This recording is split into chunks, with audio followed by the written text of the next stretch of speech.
तो हमने देखो अब यहाँ क्या करना है, जो नेटवर्क है हमारा वो नेटवर्क एडवर्टाइज कर देंगे और नो ऑटो समरी कमांड दबा देंगे। इसके बाद हमें शो आईपी राउट करेंगे तो हमें देखेगा कि राउटिंग टेबल में हमें कुछ नजर नहीं आएगा। ये R2 के जो राउटिंग टेबल में जाएंगे,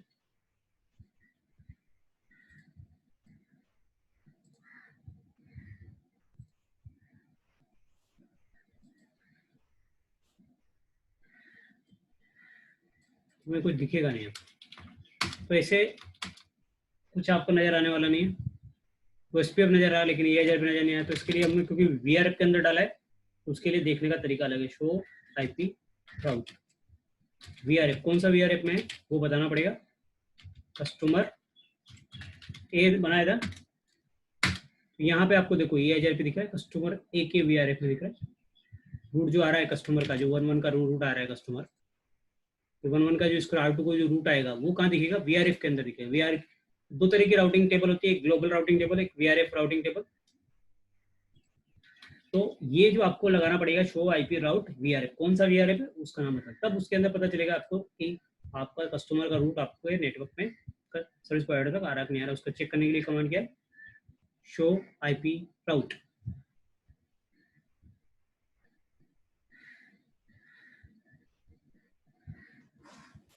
तो सर एक डाउट था मुझे। हेलो, एक हाँ पूछना था। हाँ एक कस्टमर पे जो प्रोटोकॉल यूज किया ना हमने, तो अभी ठीक है हम लोग डायग्राम बनाना हमें पता है, लेकिन हमें पता कैसे चलेगा कि कस्टमर ने कौन सा प्रोटोकॉल यूज किया है करके? कस्टमर जब कनेक्टिविटी लेगा तो बताएगा ना कि मैं ये प्रोटोकॉल चला रहा हूँ, आप उस हिसाब से। तो उस टाइम में वो बताएगा कि ऐसे ऐसा मैं यूज हाँ करूंगा अगर। हाँ, वो बोलेगा कि हमारे नेटवर्क में ये चल रहा है, ये प्रोटोकॉल हम यूज़ कर रहे हैं, उसके हिसाब से आपको कॉन्फ़िगरेशन करना पड़ेगा। Okay okay. या फिर आप उसको फोर्सफुली बोलना पड़ेगा भैया हम ये चला रहे हैं, आपको भी ये चलाना पड़ेगा। दोनों में से एक को तो कोई ना कोई कॉम्प्रोमाइज़ करने पड़ेगा। डब्ल्यू के टाइम पे। कस्टमर कुछ भी यूज़ कर सकता है ना, कस्टमर पर ज़्यादा वो जो ISP वो नहीं लगाता, सिर्फ जो कस्टमर लोग मोस्टली तो BGP यूज़ कर लेते हैं, तो BGP चला देते हैं। तो जो भी यूज़ करना है उसको कस्टमर, वो कस्टमर के ऊपर डिपेंड रहता है। तो ये चेक करने का तरीका क्या है, शो आईपी राउट VRF और कस्टमर का भी। तो यहीं पे आपको दिखेगा, आप शो आईपी राउट देखूंगा तो शो आईपी राउट से क्या दिखेगा, ग्लोबल राउटिंग टेबल दिखेगा, जो हमारा बेसिक हमने OS पे कॉन्फ़िगर किया था ग्लोबल राउटिंग में, वो आपको देखने को मिलेगा। लेकिन ये जो हमने इंटरफेस है, ये वाला F00 ये हमने VRF के अंदर डाल दिया है। तो VRF को देखने के लिए तरीका अलग है। कमांड क्या आएगा, शो आईपी राउट VRF, और कौन सा VRF उसका नाम हमें यहाँ पर डिफाइन करेगा।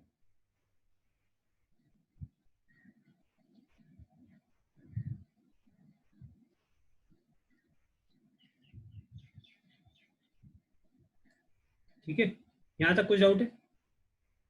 ऐसे ही हम इस वाले पे जाएंगे, R5 के पास भी एक VRF बनाएंगे।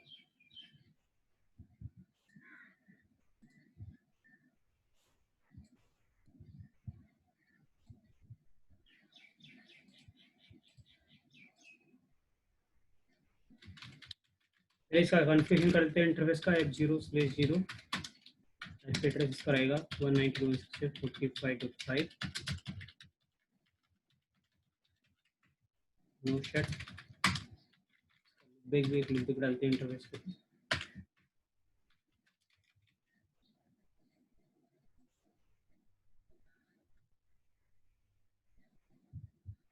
फाइव फाइव फाइव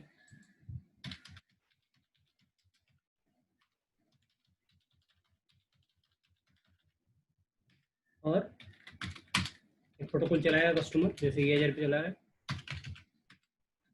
अपना नेटवर्क एड्रेस करेगा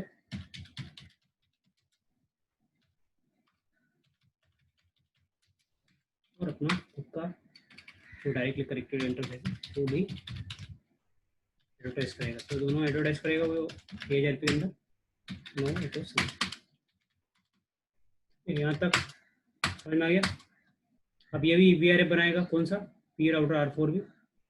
R4 पे चलते हैं, यहाँ पे VRF क्रिएट करते हैं, IP VRF।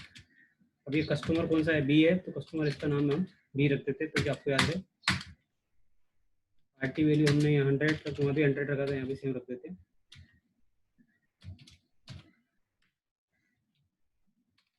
आरडी वैल्यू रखेंगे पहले,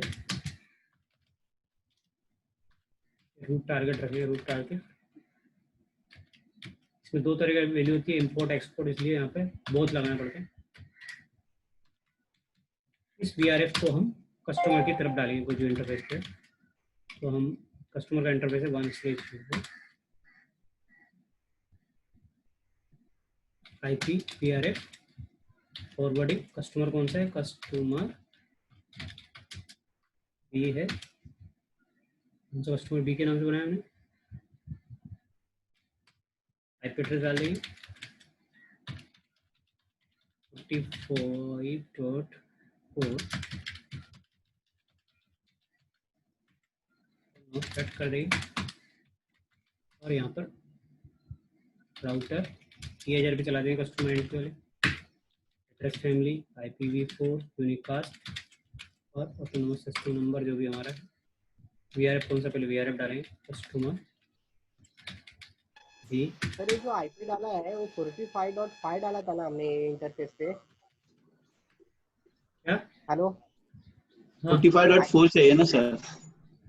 45.5 डाला था ना हमने। हाँ हाँ 4 चाहिए सर। हाँ, 4 भी डाल सकते हो, वो कोई दिक्कत नहीं, 4 डाल देते क्योंकि याद रखने के लिए। सही, ठीक है, सही है, तो कर देते हैं। ये कस्टमर जो है ना, इस पर जो IP है ना, वो वही कर देते हैं, जिससे याद रहेगा आपको। 4 कर दे, 4 वाला राउटर है तो 4 ही कर देते हैं, ठीक है। ये लोग 4 कर देंगे, अब याद रहेगा। एड्रेस फैमिली में जाते हैं, एड्रेस फैमिली IPv4 यूनिकास्ट। कौन सा वीआरएफ में है वो वीआरएफ बताना पड़ेगा। कस्टमर भी और ऑटोनोमस सिस्टम नंबर बताना पड़ेगा 100। फिर नेटवर्क का ट्रेस करना पड़ेगा। कौन से नेटवर्क है? एक तो 45 का है, एक आपका लूपबैक भी, लूपबैक भी एडवर्टाइज करेंगे। यहाँ पर ये एड्रेस फैमिली में जाके करना पड़ता है, जो एडवर्टाइज करना पड़ेगा इसके एंड में, जो आपका ISP एंड पे। चेक ध्यान से देख लो, 1000 रुपये का कन्फिगरेशन क्या किया है।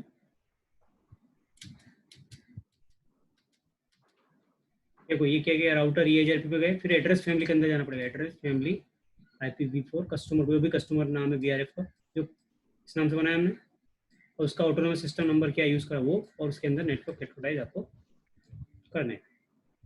OSPF तो सिंपल OSPF यूज किया, इसमें तो कुछ जरूरत, थोड़ा इसको अंदर 1000 में आपको जो वीआरएफ के अंदर डाला है, इसलिए आपको थोड़ा इस पर ध्यान देना। बाकी तो नॉर्मल OSPF तो OSPF की तरह कॉन्फ़िगर हमने किया है।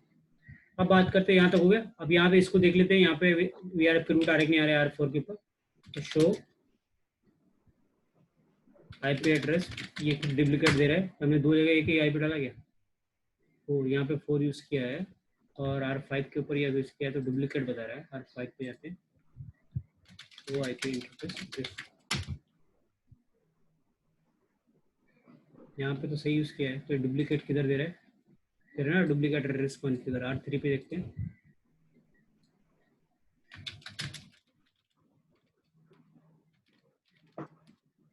हाँ यहाँ पे हमने 3 लगाना चाहिए था, हमने यहाँ पे IP डुप्लीकेट यूज करा।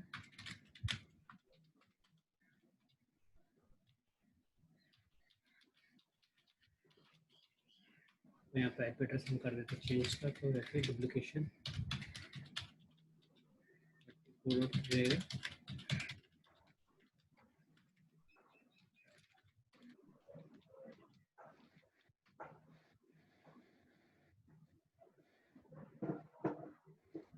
अभी देखते हैं R4 जो राउटर है उसके ऊपर के रूट आया नहीं आया कस्टमर का। R4 पे जाते हैं, शो IP राउट VRF कस्टमर B। यहाँ अभी तक नेगोशिएट बनी क्या नहीं बनी हुई, तो चेक करते क्यों नहीं बनी। शो IP इंटरफेस, पूरे इंटरफेस तो आप पिंग करके देख लेते हैं इसको। 45.5 पिंग हो रहा है, तो ऐसे डायरेक्ट पिंग नहीं होगा, VRF लगा के पिन करना पड़ेगा।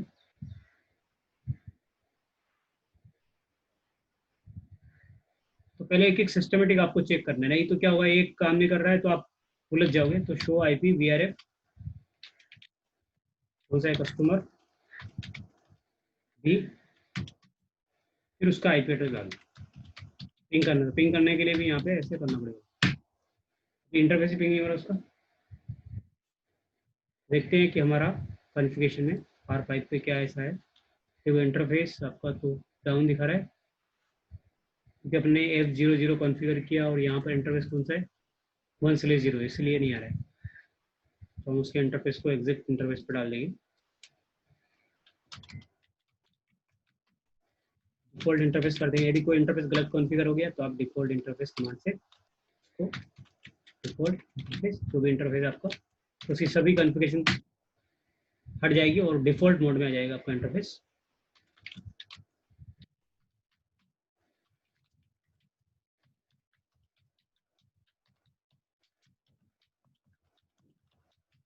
ये सिस्टमेटिक सब देख लेने का, नहीं देखोगे तो बाद में आपका एक बार गलत हो गया तो फिर आपको कॉन्फ़िगरेशन ढूंढते रह जाओगे, क्योंकि इतना सारा बड़ा कॉन्फ़िगरेशन है कि कहाँ गलती हुई है, क्या हुआ है। तो बेसिक बेसिक आपको समझने में थोड़ा फिर उसको दिक्कत हो जाए। तो सिस्टमेटिक आप जाओगे, अभी चेक करते हैं आपका पिंग हो रहा क्या, आ गया भाई। अभी टेबल अभी देखोगे आपको शो IP राउट VRF हमारा है कस्टमर भी, उसका रूट आया क्या, अभी तक नहीं आया, आएगा। उनको आना स्टार्ट हो गया है, बट अभी तक यहाँ पे देखते हैं ये 1000 पे हमने प्रॉपर कॉन्फ़िगर किया गया।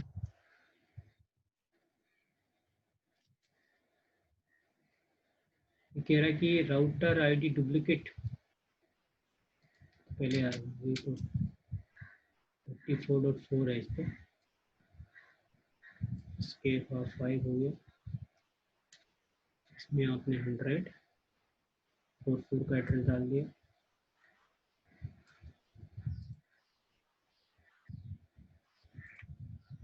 R5 तो कौन सा IP लगाएंगे, डाला तो IP फिर सबको कॉन्फ़िगर हो गया, तो 5 डाला, प्राइस के एक एड्रेस हमने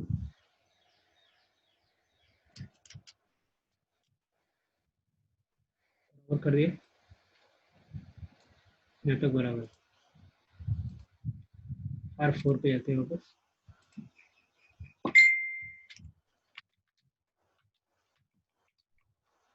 अभी आया क्या, ये नहीं आ रहा है, तो मतलब हमने कस्टमर देख के करना, इंटरफेस को कस्टमर के इसमें डाला ही नहीं डाला।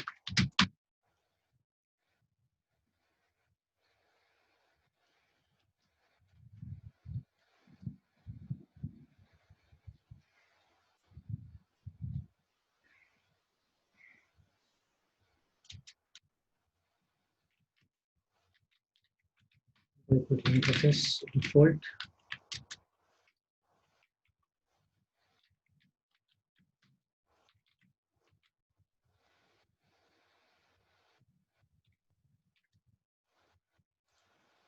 जब तक नहीं आएगा आपका वो तब तक 1/0 है।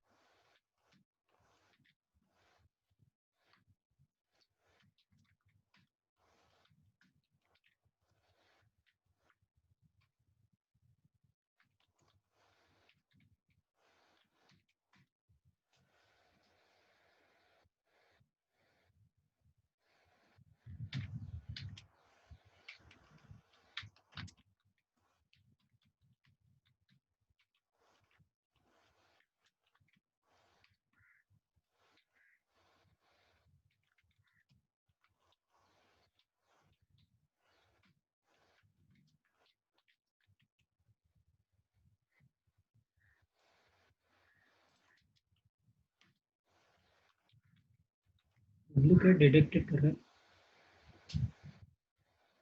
भी डुप्लीकेट आ रहा है। R4 पे R3 पे क्या डाले, यहाँ पे 3 डालना है, R4 पे क्या डाला, डुप्लीकेट हो गया।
इससे पुराना कन्फ्यूजन है कि अपना नहीं चला गया। दोबारा हम VRF क्रिएट करते हैं। तो यहाँ पर आपको पूरा ध्यान रखना है कि जब तक कस्टमर का वो रूट नहीं आया तब तक हमारा वो काम कर रहे हैं वो सब बेकार है। जब तक कस्टमर पहले सबसे पहले उसका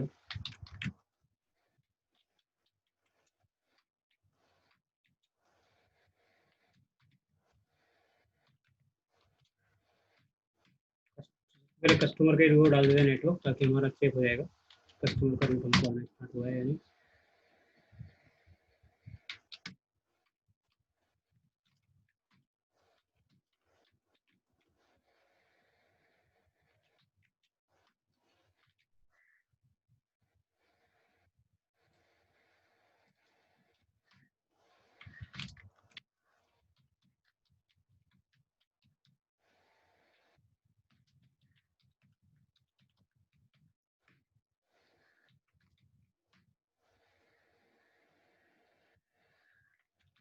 पिंग करके देख लेते पहले कस्टमर पिंग हो रहा है हमारा।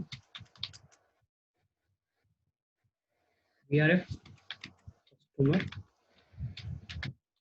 B 192.168.45.5 पिंग तो होने लग गया। अभी हम उसको AJRP में डालते हैं। Router AJRP 100 address family IPv4 unicast VRF कौन सा VRF है वो आप यहाँ से ले लेंगे ताकि भी ऑटोनोमस सिस्टम 100 नेटवर्क 192.168.45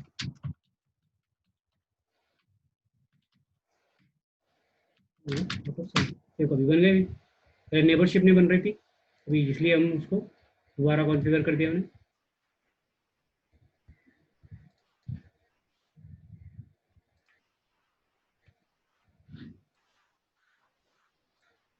तो हमारा अभी नेबरशिप बन गया। हमारा रूट हमें दिखना स्टार्ट हो गया होगा। कैसे देखते हैं रूट? वो IP राउट VRF कौन सा हमारा कस्टमर भी तो कभी आ गया और AJRP को रूट आना स्टार्ट हो गया। पहले रूट ही नहीं आ रहा था इसलिए हमने दोबारा कॉन्फ़िगर कर दिया। इसका दूसरा इंटरफेस भी कॉन्फ़िगर कर देते। R4 का दूसरा। हाँ बोलो। स्क्रीन नहीं आ रही सर आपकी, क्या वॉइस नहीं आ रहा है? स्क्रीन नहीं दिख रही है अभी अभी आ रहा है? नहीं, स्क्रीन नहीं आपका आ रहा। स्क्रीन नहीं दिख रहा है? एक मिनट। स्क्रीन नहीं कुछ भी आ रहा है। अभी आ रहा है? अभी आ हाँ अभी है। हाँ, अभी देखो अभी ये जो रूट है पहले 5 का नहीं आ रहा था ना VRF के अंदर, ये आने लग गया है। D करके आ रहा है D4 AJRP। तो कस्टमर का रूट अभी सर्विस प्रोवाइडर को आना स्टार्ट हो गया। फिर ये वाला इंटरफेस भी अभी कॉन्फ़िगर करते हैं क्योंकि हमने ये रिस्टार्ट किया तो ये भी कस्टमर का जो एमप्लेस पे जो इंटरफेस कॉन्फ़िगर था हमारा वो भी चला गया, तो वो भी कॉन्फ़िगर करते हैं। एमप्लेस न्यू स्टार्ट आईपी एड्रेस 192.168.34.4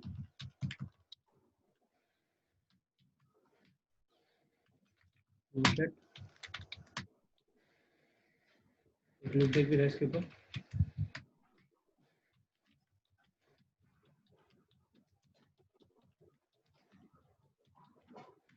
इसको वॉइस पे प्रोटोकॉल चला, इसके ऊपर इंटरफेस के ऊपर एमप्लेस इनेबल करना पड़ेगा 0 के ऊपर।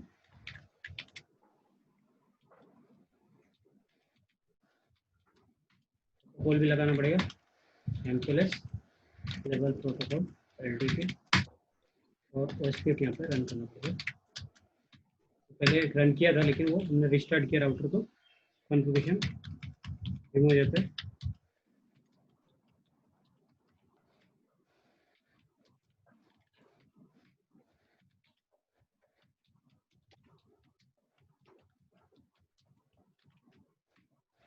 अभी देख लेते हैं कि जो R1 और R2 की कनेक्टिविटी देखते हैं, R2 से R4 रिचेबल है या नहीं। अभी बीजेपी का कॉन्फ़िगरेशन करेंगे, इसके बाद प्रीडिस्ट्रीब्यूशन करेंगे पहले। सर मेरा एक क्वेरी था, हाँ अभी लुक बैक समझो, लुक बैक R2 का ये ना 2222 और 4 का 444, हाँ तो हम जब ओएस पे यूज कर रहे हैं ना R2 और R3 के बीच में, तो वो लुक बैक 2 हम एडवर्टाइज कर रहे हैं, right? Right right right. Similarly R3 और R4 के बीच में भी 4 एडवर्टाइज करे, तो ये R2 और R1 के बीच में भी वो 2 एडवर्टाइज करना है कि नहीं? नहीं Look back वाला। नहीं, कस्टमर के लिए ये सब, कस्टमर में कुछ एडवर्टाइज नहीं करना है। खाली कस्टमर खाली ये 12 नंबर आएगा ना? हाँ 12 नंबर एडवर्टाइज करना है, 12 नंबर का नेटवर्क जो है वो एडवर्टाइज। आपने बीच में लास्ट टाइम अभी R4 में 4 वाला एडवर्टाइज किया था, R4 में अभी जो भी लास्ट टाइम अपना रिलोड मारा ना अपना राउटर R4, उसके टाइम अपने R4 पे एडवर्टाइज किया था, मतलब R4 और R5 के बीच में। नहीं नहीं, वो करना ही नहीं है। कस्टमर एंड पे हमें ये loop back आपने- देना। ये वाला करना है 5i वाला। इसके अंदर कस्टमर दोनों करेगा, एक तो 5 का नेटवर्क भी करेगा और एक तो 45 का भी करेगा। कस्टमर इधर 1 का भी करेगा और 2 कस्टमर दोनों करेगा, फिजिकल भी करेगा और लूप बैक जो लॉजिकल इंटरफेस वो दोनों कर देगा। बट यहाँ पर जो रहेगा ये 2 का डायरेक्टली कनेक्ट। ओएसपीएफ में होगा, ये कस्टमर ओएसपीएफ का ओके नेटवर्क। ओके, ठीक है, ये कर दिया। इसके बाद हम क्या करेंगे, पहले रिचेबिलिटी चेक कर लेते हैं R2 से R4 के बीच में रिचेबिलिटी है या नहीं। यदि बीजेपी कॉन्फ़िगर करने के पहले सबसे पहले रिचेबिलिटी चेक करना जरूरी है। R444 पिंग हो रहा है क्या, यहाँ से पिंग हो रहा है। रूट आ रहा है राउटिंग टेबल में। ग्लोबल राउटिंग दो तरह की टेबल होती है, ग्लोबल राउटिंग टेबल और VRF राउटिंग टेबल। यहाँ देखो 44 रूट आ रहा है, नेटवर्क भी आ रहा है। अब हम बीजेपी का यहाँ पे बीजेपी कॉन्फ़िगर करेंगे R2 के ऊपर। तो बीजेपी कॉन्फ़िगरेशन कैसे करना है, राउटर बीजेपी। अब देखो पहले एक बार बीजेपी का कॉन्फ़िगरेशन समझ लेते हैं, कुछ भी कॉन्फ़िगरेशन करने से पहले।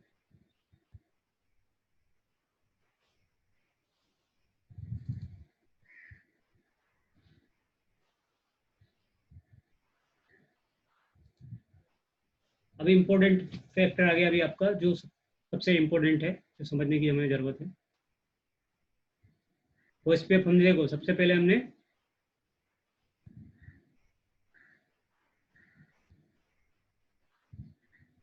कस्टमर का बना दिया, टारगेट टू टारगेट सेट कर दिया, कस्टमर को डाल दिया।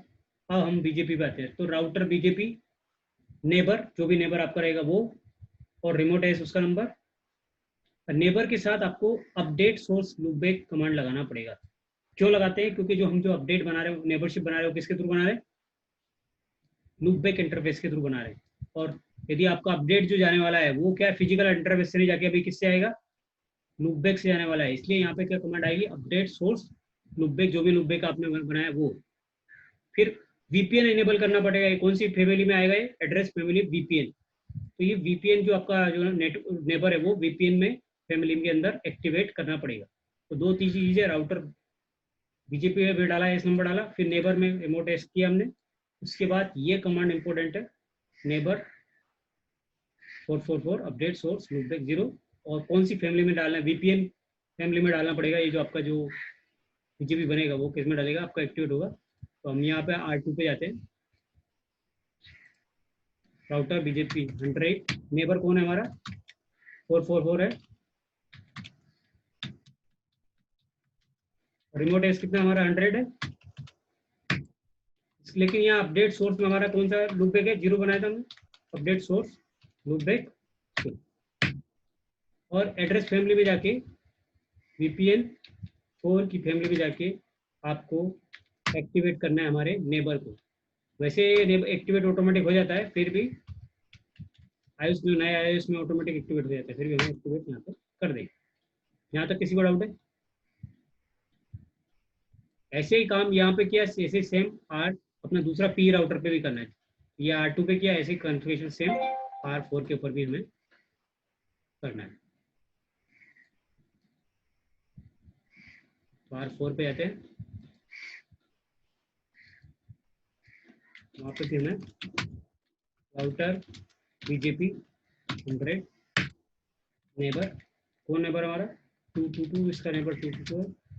लूप बैक के साथ हम नेबरशिप बना रहे हैं यहाँ पे, ये 22 लूप बैक इसका है 2 वाले का, तो जब इसको बनाएंगे तो इसका लूप बैक देंगे, और इसको बनाएंगे तो R2 और R4 के बीच में क्या बना रहे हैं, BJP नेबरशिप बना रहे हैं, क्योंकि BJP के अंदर हम इनडायरेक्टली कनेक्टेड को भी हम नेबर बना सकते हैं, क्योंकि बस रिचेबिलिटी चाहिए रहती है उसको।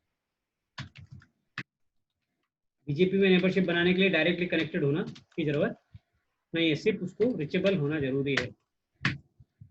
और इसके बाद आपको क्या करना है, एड्रेस फैमिली में जाना है, IPv4 में जाना है,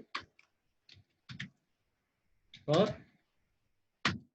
नेबर को एक्टिवेट कर देना है 2222। अभी देखो आपकी BJP नेबरशिप भी आ जाती है, तो ऐसे मैसेज आता है। तो हमारा यहाँ तक का कॉन्फ़िगरेशन हो गया। अब इसको चेक करना है कि भाई BJP में मेरा आया गया है, तो यहाँ पे कमांड आ गई शो IP BJP। इसके बाद आपको VRF कौन सा है आपका, यूनिकास्ट VPN यूनिकास्ट में जाना पड़ेगा। VPN, क्योंकि VPN के अंदर बनाई हमने, तो VPN समरी ऑल भी कर सकते हैं, VRF भी कर सकते हैं, VPN अपन VRF नहीं करेंगे तो समरी कर देंगे, और समरी। तो नेबरशिप बन गया आपका 222 आ गया, कि हमारा नेबर कौन है 2222 आ गया। यहाँ से नेबर आपका BJP अभी नेबरशिप आपका आप आ गया। तो कमांड क्या है, show BJP VPN unicast all summary, ऐसे कमांड डालना पड़ेगा। तो क्या, शो IP BJP यूनिकास्ट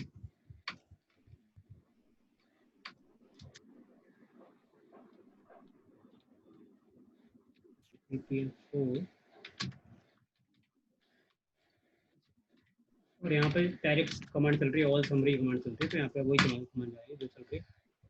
अभी 10 मिनट में डिस्कनेक्ट हो जाए तो अभी कनेक्ट कर लेना, अभी 10 मिनट का बाकी रहेगा अपने, अभी होने वाला थोड़ी देर में डिस्कनेक्ट। ठीक है, अभी आ गया आपका, आगे अपन चेक करते हैं। नेक्स्ट ये हो गया। इसके बाद हमें रीडिस्ट्रीब्यूशन करना पड़ेगा, DHIP तो हमने कॉन्फ़िगर कर दिया, अब रीडिस्ट्रीब्यूशन करेंगे हम।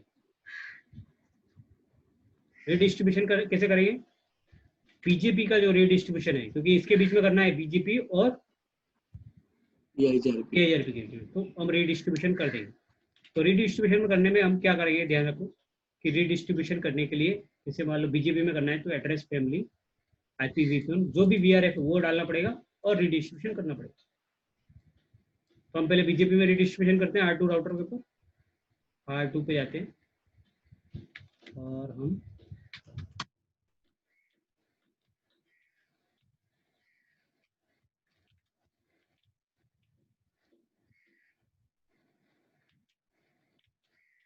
R2 में गए, तो इसका कस्टमर कौन सा था वो,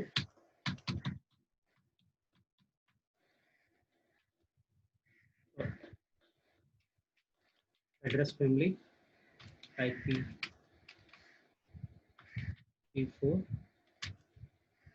यूनिकास्ट VRF कौन सा है, कस्टमर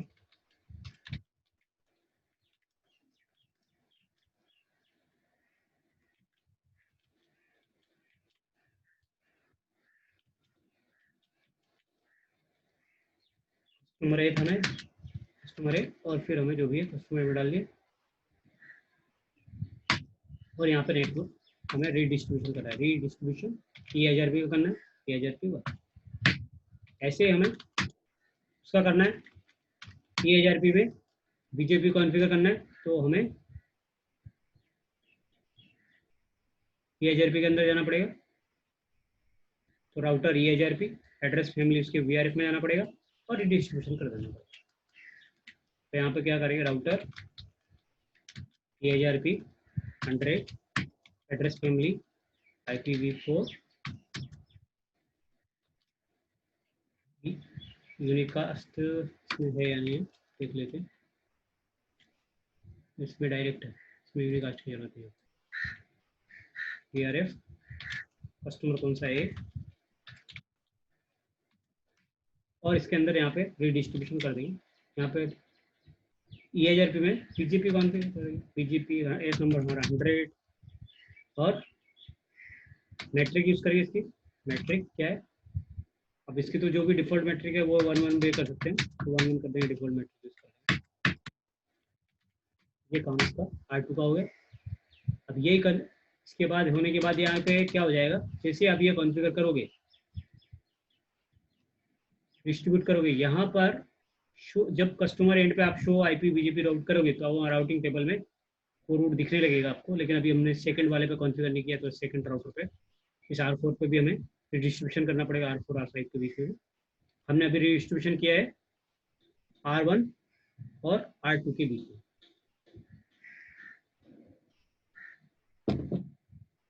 अभी R4 पे भी कर देंगे। देखो डिस्ट्रीब्यूशन किसके बीच में होगा, R1 R2 के बीच में, R4 और R5। तो यहाँ 4 राउटर पर डिस्ट्रीब्यूशन होगा, इधर 2 राउटर पर डिस्ट्रीब्यूशन होगा। मतलब 2 डिफरेंट राउटिंग प्रोटोकॉल यदि हम रन करते हैं, तो उन पर यदि हमें रूट आपस में एक्सचेंज करना है, तो हमें रीडिस्ट्रीब्यूशन मैकेनिज्म से वो क्या करता है, एक राउटर के जो डायनेमिक राउटिंग प्रोटोकॉल है उसके रूट दूसरी राउटिंग टेबल में शेयर करता है, दूसरे के फिर अपने में करता है। तो उसके लिए यहाँ पे भी आपको करना पड़ेगा router BGP 100 address family IPv4 VRF जो भी आपका है,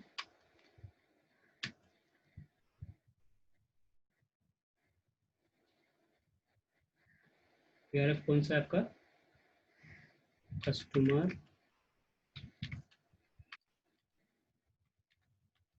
भी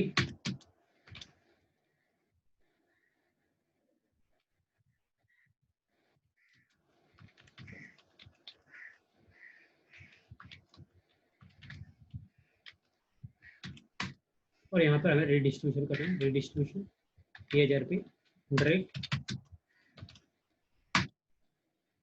फिर EIRP के अंदर करना है EIRP 100 address family IPv4 VRF customer B redistribution BGP 100 metric 1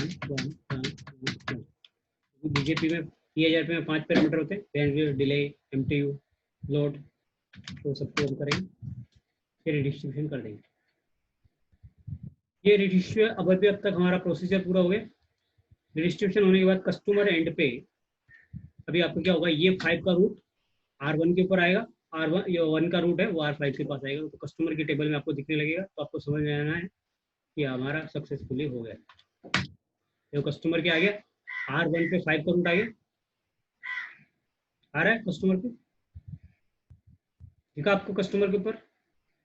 मतलब ये जो रूट है 5 का रूट, यहाँ से घूम के ये इसके पास आ जाएगा कस्टमर के पास। तो समझ लेना है कि आपने जो पूरा कॉन्फ़िगरेशन किया है वो सक्सेसफुली है, क्योंकि ये 5 का रूट इसके पास नहीं है। ये कहाँ से मिलेगा, इसको R5 से मिलेगा, 5 यहाँ से आता हुआ यहाँ पे मिलेगा। तो अभी देखो R1 की जो अपन टेबल में जाते हैं, शो IP राउट करोगे तो ये 5 का रूट आ रहा है, किसने दिया उसको, 12.2 ने दिया। तो अभी पिंग करके देख लेते हैं आ रहा क्या, रीचेबल है क्या, 555।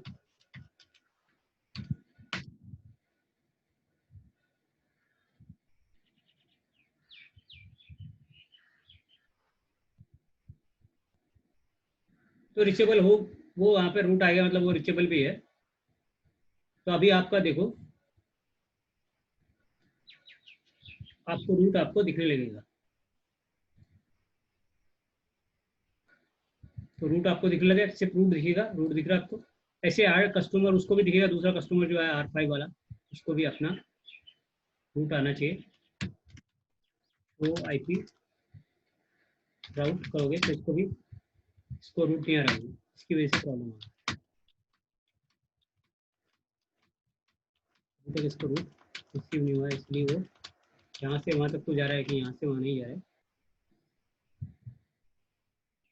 तो कॉन्फ़िगरेशन चेक कर लेते हैं एक बार को,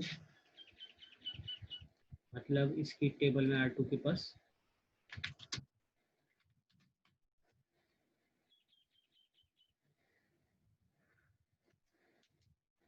तो रिडिस्ट्रीब्यूशन में कुछ गड़बड़ हुई थी, वो देखते हैं। क्योंकि इसमें हमने 12 का नेटवर्क अटैच किया BGP, और यहाँ BGP के अंदर हमने रिडिस्ट्रीब्यूशन किया है। हाँ किया है। अच्छा, यहाँ EIP बंद कर दिया, इसलिए गया है, क्योंकि हमारा EIP कौन सा है, एस नंबर 100 है, इसलिए नहीं हो रहा है, वहाँ पे सामने वाले को नहीं मिल रहा है। तो यहाँ पर हम वापस चेंज करेंगे, OSPF के अंदर BGP के अंदर जाएंगे और एड्रेस फैमिली 4 में जाएंगे,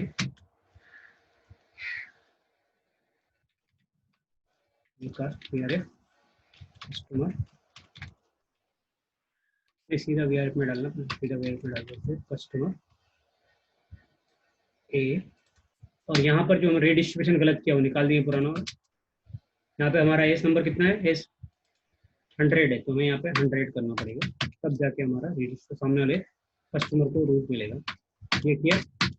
अभी देखो थोड़ी देर में कस्टमर को हमारा रूट ये बी को R5 को नहीं मिल रहा, अभी R5 के पास रूट आना स्टार्ट हो जाएगा। आ गया, देखो R5 के पास रूट आ गया, 1 का रूट आ रहा है आपके पास। वो इसलिए रिचेबल नहीं हो रहा था क्योंकि पिंग इसलिए नहीं हो रहा था क्योंकि वहाँ पर रूट ही नहीं आ रहा था सामने वाले को। अभी रूट आया तो पिंग भी आना चाहिए। फिर दोबारा, क्योंकि हमने क्या करा था, रिडिस्ट्रीब्यूशन करते समय केस नंबर रॉन्ग डाल दिया था, इसकी वजह से वो। अभी देखो कस्टमर आप ट्रेस करके देख लेंगे कैसे ट्रेस हो रहा है। 11 पैकेट आपका 12.2 को या फिर 20.3 को लेवल लग के एम्प्रेस लेवल, यहाँ पे लेबलिंग लग रहा है, देखो देखो लेवल लेवल कहाँ लग रहा है, वहाँ पे आपको दिखा रहा है कि यहाँ दोनों पे लेवल लगते हैं, फिर वो 5 को तो ट्रेस करेंगे तो हमें पता चलेगा कि ट्रैफिक पहले किधर गया। अभी आप 1 मिनट डिस्कनेक्ट होगा तो कनेक्ट कर लेना तुरंत, 1 मिनट बचा है, ज़्यादा क्लास नहीं, 10 मिनट का क्लास इतना वक्त। तो यहाँ से पैकेट जाएगा 12.2 को, 12.23 को, 20.3 से 34 4 को, फिर यहाँ पे